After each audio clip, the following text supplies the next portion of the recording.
যারা এই অভ্যুত্থানে প্রাণ দিয়েছেন, শহীদ হয়েছেন এবং দীর্ঘ 15 বছর ধরে যারা লড়াই করেছেন তাদের সকলকে আজকে আমি শ্রদ্ধা ও সম্মান জানাচ্ছি।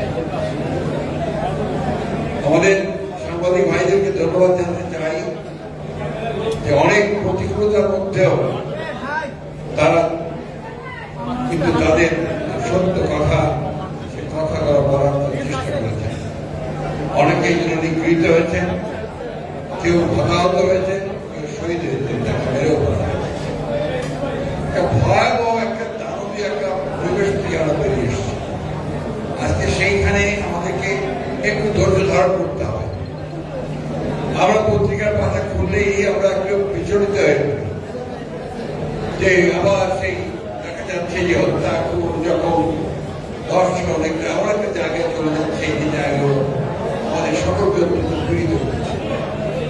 অন্যদিকে আমরা দেখছি যে ইয়াং জেনারেশন, বিশেষ করে ছাত্ররা অসহিষ্ণু হয়ে উঠছে। আবার দেখছি আপনার যে বিভিন্ন যে প্রতিষ্ঠানগুলো আছে, অর্গানাইজেশন আছে, তাদের কর্মীরা তারাও তাদের দাবি দাবা নিয়ে রাস্তায় বেরিয়ে আসছে। মনে হয় যে এটা আমাদের সকলেরই এই ব্যাপারে অত্যন্ত পেশেন্ট ধৈর্য ধরা প্রয়োজন আছে। আমরা এখন যেটা চাইছি অত্যন্ত আন্তরিকভাবে চাইছি যেটা যে সরকার, প্রতিনিধি সরকার, আমরা সবাই মিলেই তাকে দায়িত্ব নিয়েছি।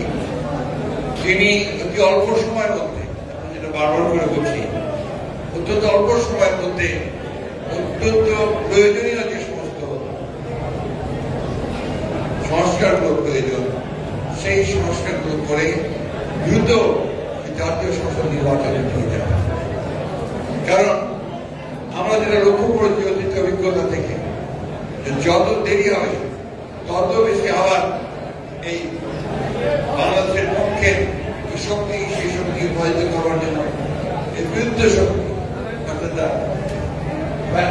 শক্তিরা আবার মাথা কাজ করতে শুরু করবে।